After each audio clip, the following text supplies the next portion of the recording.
کہ جب اللہ تمہاری ناممکن دعاؤں کو رمضان المبارک میں قبول کرنا چاہتا ہے تو اچانک تم پر یہ دو نشانیاں ضرور ظاہر فرماتا ہے، جس میں سب سے پہلی نشانی تو یہ ہے کہ جب اچانک تمہیں اپنی زندگی میں کوئی تشنگی یا تمہاری زندگی کی کوئی بے ترتیبی تمہیں اللہ کی آیات سے چھوڑ کر تمہارے باطن کو ترتیب دے کر سنوارنے لگے، اور تمہاری لاحاصل آرزوئیں اور ادھورے خواب تمہیں رات کی تنہائی میں اللہ کے آگے سجدہ ریز کرنے لگیں، تو سمجھ لو کہ تمہاری بار بار کی گئی یہ درد بھری پکار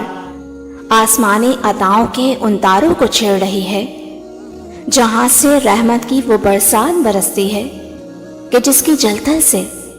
خزاں بھری زندگی پھر سے سیراب ہو جاتی ہے۔ اللہ کا قرآن تمہیں اس کا اشارہ دے رہا ہے کہ ان میں سے کچھ لوگ ایسے بھی ہیں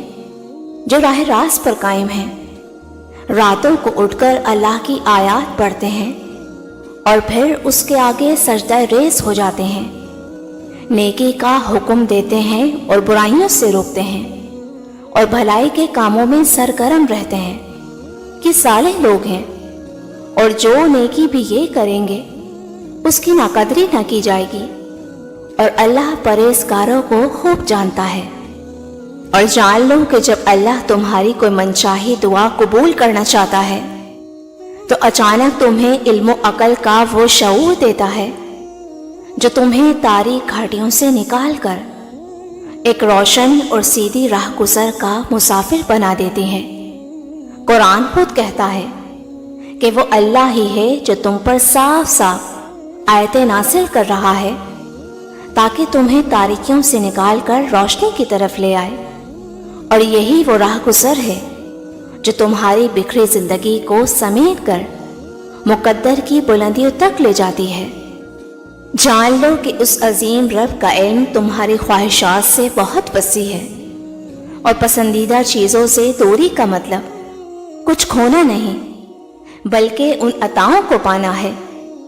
جو تمہارے رب نے تمہاری سوچ سے بہت بڑھ کر لکھی ہیں۔ یاد رکھو جس کے حکم سے وقت چلتا ہے اسی کے حکم سے وقت بدلتا ہے،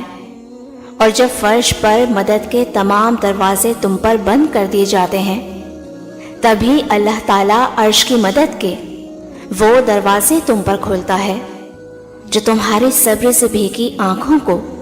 شکر کے سجدوں میں رلا دیتی ہیں۔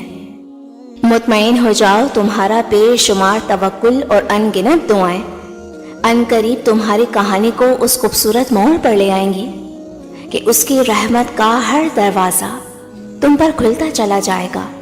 انشاءاللہ۔